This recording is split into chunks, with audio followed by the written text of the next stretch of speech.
The snow starts falling around noon, while I sit in my small Copenhagen apartment, trying to ignore the growing chill. At first, it seems strange. Flakes that land on my window pane don't stick or melt. They sizzle with a faint, almost imperceptible hiss, like hot grease hitting a cold surface. I lean closer to the glass, squinting at the flakes as they hit. They don't look normal either. Instead of the usual crystalline patterns, these are almost matte. And the color is wrong too. It's tinted with a faint greenish hue, like the edges of something decaying. Green snow? What the hell? Weird weather isn't new in Denmark. I'm used to storm winds howling across the Øresund or sudden downpours that flood the streets. This feels different though. Curiosity got the better of me and I opened my sliding window to dip my fingers into the snow. Big mistake. Shit! I hiss, yanking my hand back. Angry red welts blossom on my fingers. Ow! Fuck! What? The moment the snow touches my skin, it burns like a live coal. I jerk back, staring in disbelief at angry red welts bubbling up on my skin. A bitter, acrid scent fills my nostrils. Is that the smell of my flesh burning? I slam the window shut and look around my street. People down below are starting to notice too. A man in a business suit yelps when a flake lands on his bald head. He claws at his head as smoke curls from his skin. Across the street, a woman clutches her toddler to her chest and runs for cover under a bus stop. A cyclist skids to a halt, shouting in panic as snow pelts him. It eats through his jacket, the fabric dissolving in patches to expose raw, blistered flesh underneath. He topples off his bike and writhes in the middle of the street, howling in agony. Everywhere, snow is eating through fabric and skin. The usual calm and order of Copenhagen dissolves into chaos within minutes. I stagger backwards from my window, my heart pounding so hard I feel like I might collapse.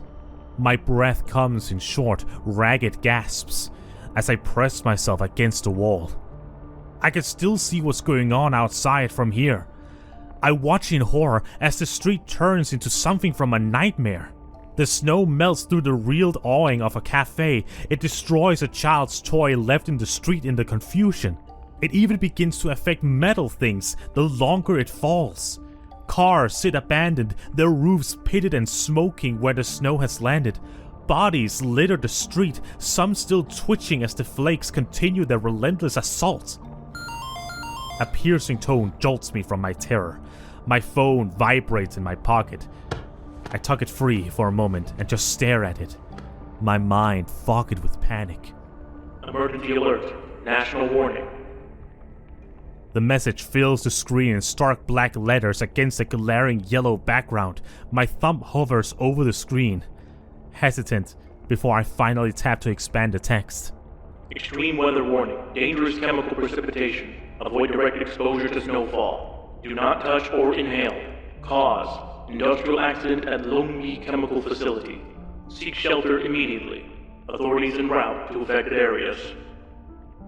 I read it twice, struggling to believe what I'm seeing. Chemical precipitation? An industrial accident? What could they have possibly done to create snow that burns through skin, clothing, and metal? As if cue, my phone vibrates again, followed by a second alert. Additional advisory. Do not attempt to drive or evacuate. Stay inside. All windows and doors must be sealed to prevent airborne exposure. Decontamination procedures will follow. I swallow hard and look back out at the carnage through my fogged window. The snow is relentless, still falling in dense, green-tinted flakes. Below, a man stumbles through the street, his coat half dissolved, his face and arms streaked with red burnt flesh. He collapses to his knees, clutching at his face as flakes cling to his hair and skin like parasites. The roof of a passing car begins to cave in under the snow's assault. The windshield pops and splinters. I hear the driver screaming as the snow pours inside, eating through the leather seats. the dashboard, and him. I stagger to my feet. Seal the doors and windows, now. Tearing through the drawers in my tiny kitchenette, I grab anything that looks remotely useful. Tape, plastic wrap, old towels. My hands shake as I cover every crack in the door, every edge of the windows. Outside, sirens wail in the distance. As I work, my phone buzzes again. My stomach drops. I hesitate, dread pooling in my stomach before finally looking at the screen. Warning update. Snowfall carrying toxic microorganisms. Direct contact causes rapid chemical dissolution. Highly contagious via touch. Remain isolated. Microorganisms? What the actual fuck? I stare at the screen. This is like something out of a horror B-movie. This can't be real life. But it is. I pocket my phone again and back away from all the doors and windows to the very center of my apartment. My skin crawls with phantom sensations as if the snow had already found me and is burrowing into my flesh. The world outside is a death trap, and I have no way of knowing when help will come. The authority seems to understand the situation. I'm sure they're doing all they can to fix it. The next few hours pass in a haze of dread. The snow keeps falling, hissing and sizzling against my taped windows. It seems to struggle with glass for some reason. I sit curled up in the middle of my apartment, clutching my phone like a lifeline, flinching at every distant scream from outside. The air grows heavier, with the acrid stench of burning flesh and chemicals, even inside my sealed space. My phone buzzes periodically with updates, each one grimmer than the last. First, a warning to conserve power since power plants in the region are shutting down. The whole region? So it's not confined to just this area? Then a notice that decontamination crews are delayed due to the spreading snowfall affecting vehicles. By the third update, the tone shifts entirely. Warning update. Remain in shelter. Authorities cannot guarantee aid until conditions stabilize. I try to stay calm and breathe through the growing panic. Scrolling through my contacts, I open a group chat with my friends abroad.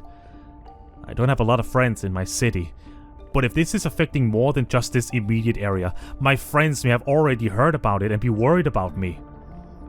With trembling fingers, I type. To anyone reading this, know that I'm safe for now. There's been an industrial accident here in Denmark. This is going to sound weird as fuck, but it's 100% true. The snow that's falling here is made of acid or something. They're saying it's some kind of chemical organism, whatever that means. I'm safe inside my apartment, so if I stop responding, you know why. I hit send. For a moment, there's nothing. Just the oppressive silence of my apartment and the relentless hiss of the snow outside. Then one message after another starts to come in. From Lila. What? Acid snow? Are you serious? Stay safe! From MarcoPoloWasaTurd. What the fuck? Snow that burns? Please tell me you're not exposed to it. Stay inside. We'll try to get answers. From YourBestPoneisMyWaifu. This is insane, Axel. Is there anything I can do? Can I call someone there to get answers? Let me know you're okay. LandofTeaandCrumpets. Stay safe, Axel. Follow what the authorities tell you to do, and keep us updated about how you're doing. We're all here for you. The messages come so fast I can barely read them, but the sight of their concern warms me, even as the chill in my apartment deepens. Keep us updated, okay? Don't stop messaging. Just like Crumpet said, we're here for you. I reply with trembling hands. I'll try. Air's getting bad even in here. You'll make it. Just hold on. Authorities will come. They have to. They can't just abandon you all. A loud creak shudders through my apartment. I glance around, heart racing, wondering for the first time about the structural integrity of the building under all this acid snow. We won't let them abandon him. We need to contact everyone we can to get answers and help. The messages blur as my vision swims. I clutch the phone tighter, feeling their words anchor me even as the walls groan. The air burns, and the snow keeps falling. The hours drag on, each minute heavier than the last. The snow doesn't stop. Outside, the streets grow unnaturally quiet, save for the constant hissing and crackling as the flakes consume everything in their path. Occasionally, I catch glimpses of movement in the green-tinted haze. Usually someone stumbling, dragging themselves out of view. They never last long. The sirens stop. The power flickers. The warning alerts cease. I glance at my phone, desperate for any new information. My fingers move instinctively to the group chat. News here in America is calling it a chemical incident.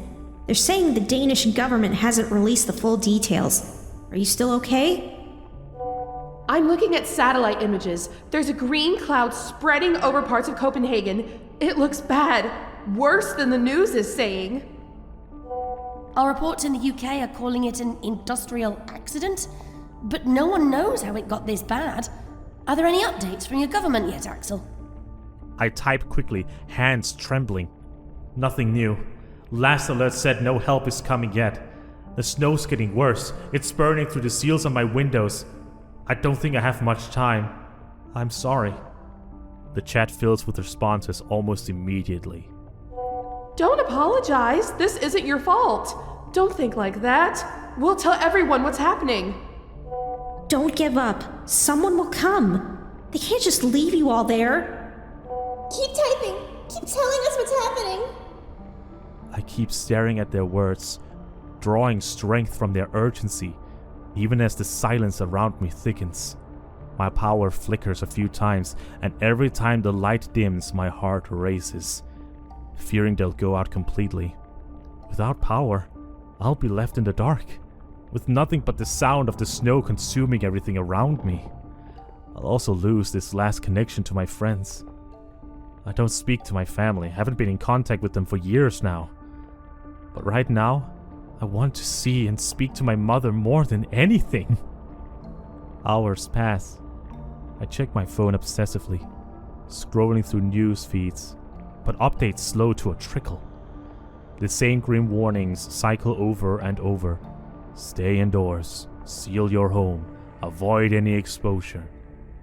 A live broadcast shows rescue workers in heavy protective suits trying to navigate a street like mine. The acid snow melts through their equipment in minutes, forcing them to retreat as smoke billows from their gear. I chance a look out the window again. The street below is unrecognizable. Cars sit abandoned, their metal frames pitted and corroded.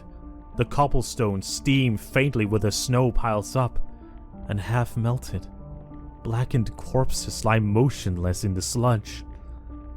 I can't take my eyes off the scene. A part of me hopes to see someone, anyone still moving, just so I won't feel alone. Then I chastise myself for the thought. To be alive in that snow would be torture. As the snow falls relentlessly, acid mists hang low over the ground, obscuring everything past a few meters. At one point, I hear a distant rumble, followed by what sounds like an explosion. A bloom of green-tinted smoke rises in the distance. My phone buzzes with another alert. Warning update. Structural collapse reported in affected areas. Do not attempt evacuation. My apartment feels smaller and smaller as the hours drag on. The acidic smell creeps in, stinging my nose and throat. I worry that even smelling the stuff will dissolve my lungs, so I put on a leftover pandemic mask and wrap a scarf around my face. It does little to help. My chest tightens, though with acid or panic, I cannot tell. The ceiling and walls groan with increasing regularity. My power flickers off more than on.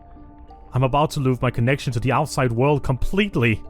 I open my group chat again and type out a final message to my friends. It's been hours, and the snow isn't stopping. The streets are destroyed and the air is starting to get really bad even inside behind the glass. I don't know if help is coming. I don't think so anymore. If I stop responding, just know that I tried to hold on as long as I could, and that I love you guys. I love you. Thank you for everything. I hit send and stare at the screen until the words blur. Just as 3 bouncing dots signal someone is responding, the Wi-Fi dies. No call reception takes its place. The power goes out, and this time, it doesn't come back on.